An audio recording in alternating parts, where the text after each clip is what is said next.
Harvard university के एक बहुत बड़े प्रोफेसर वर्किंग वीमेन पर रिसर्च कर रहे थे।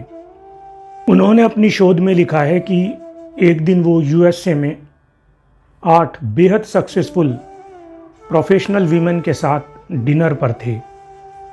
इन सभी वीमेन की उम्र 35 साल से 74 साल के बीच में थी और टिंग उस एक बड़ी रिसर्च का हिस्सा था जिसमें वो ऐसे हस्बैंड और वाइफ पर रिसर्च कर रहे थे जो दोनों लोग जॉब करते हैं, डुअल कैरियर कपल।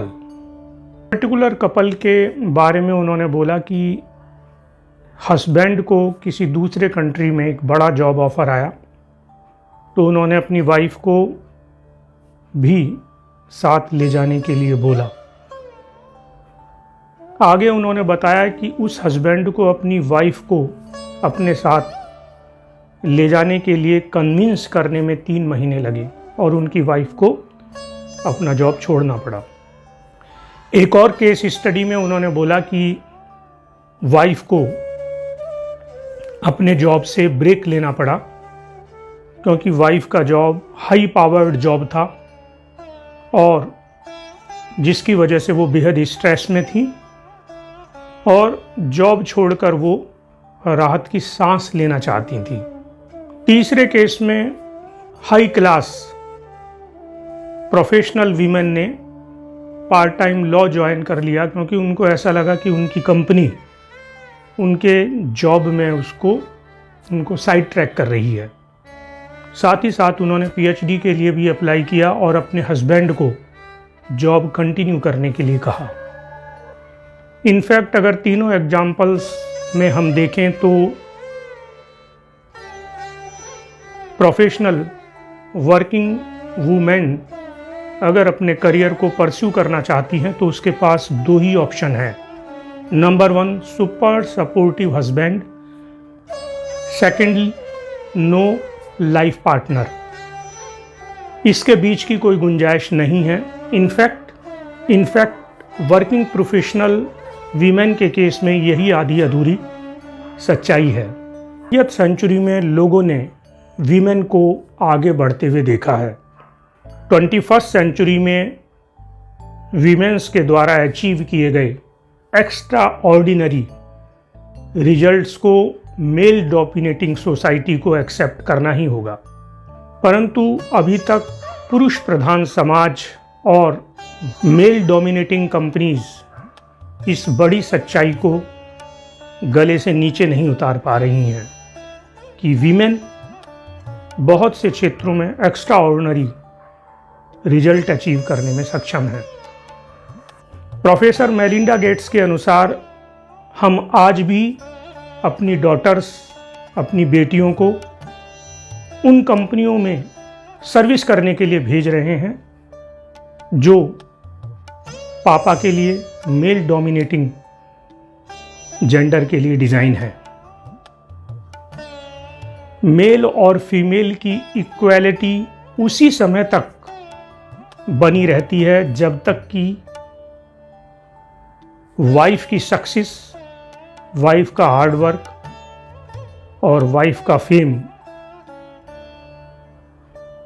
हस्बैंड को सुपरसीड नहीं करता है या हस्बैंड के कैरियर को इन्फ्लुएंस नहीं करता है। ऐसा देखा गया है कि यदि हस्बैंड और वाइफ दोनों जॉब करते हैं तो वाइफ के जॉब को सेकंड प्रायोरिटी दी जाती है।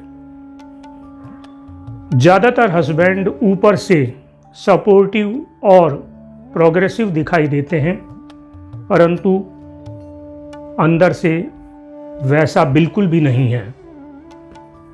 ज़्यादातर हस्बैंड्स अपनी हाई अर्निंग वाइफ की सक्सेस से तभी तक हैप्पी या सपोर्टिव रहते हैं जब तक कि वाइफ का करियर उनके करियर में हर्डल पैदा नहीं करता है। हार्वर्ड में की गई एक रिसर्च के अनुसार दुनिया की 2/3 वुमेन अपने जॉब से क्विट करती हैं तो उसमें सबसे बड़ा कंट्रीब्यूशन उनके हस्बैंड का होता है। हस्बैंड और वाइफ के केस में वाइफ को अपने बच्चों के लिए आए पेरेंटिंग वैक्यूम को फिलअप करना पड़ता है। फिर भी वाइफ अपने हस्बैंड को सपोर्टिव बोलती है। जब वाइफ अपने छोटे बच्चों को संभालने के लिए अपना एक बड़ा वक्त देती है, तब भी हस्बैंड अपने वर्क शेड्यूल को चेंज नहीं करना चाहते और बच्चे की केयर में, उसके लालन पालन में अपनी वाइफ को सपोर्ट नहीं करते। कुछ वाइफ्स के लिए ये एक अजीबोगरीब बात है, क्योंकि एजुकेटेड कपल्स को एक दूसरे के लिए सपोर्टिव होना चाहिए। हार्वर्ड बिजनेस स्कूल में हुई एक स्टडी के अनुसार आधे से ज़्यादा हस्बैंड्स अपने करियर को टॉप प्रायोरिटी पे रखते हैं, जबकि वाइफ ऐसे केस में अपने करियर को प्रायोरिटी पर नहीं रख पाती।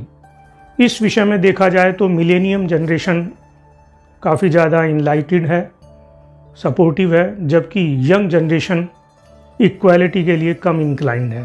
यदि मैं करियर ओरिएंटेड या दो ऐसे हस्बैंड और वाइफ की बात करूं जो अब दोनों ही जॉब करते हैं, तो लीस्ट रेजिस्टेंस पाथ के अनुसार करियर फोकस्ड मैन और फैमिली फोकस्ड वीमेन सदियों से चली आ रही समाज की रीत है।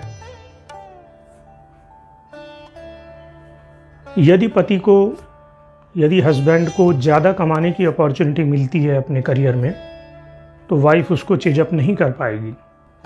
मुझे एक किताब मिली जिसको मैंने पढ़ा तो मुझे यह जानने का मौका मिला कि यूएसए में 50 से 60 एज ग्रुप के बीच में हस्बैंड और वाइफ के डिवोर्स ज़्यादा होते हैं।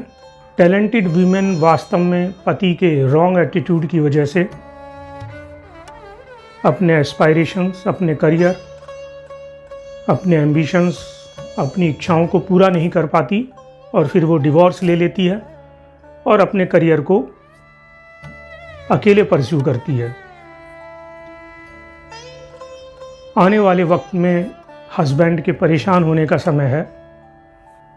नॉर्थ वेस्टर्न यूनिवर्सिटी के प्रोफेसर एली फ्रैंकलिन ने लिखा है कि अब एक अच्छी शादी का मतलब है कि म्यूचुअल सपोर्ट और बैलेंस। आज के वक्त में जबकि हस्बैंड और वाइफ दोनों जॉब करते हैं और शायद यह जॉब करना एक अच्छी लाइफ लीड करने के लिए उनकी मजबूरी भी है, ऐसे केस में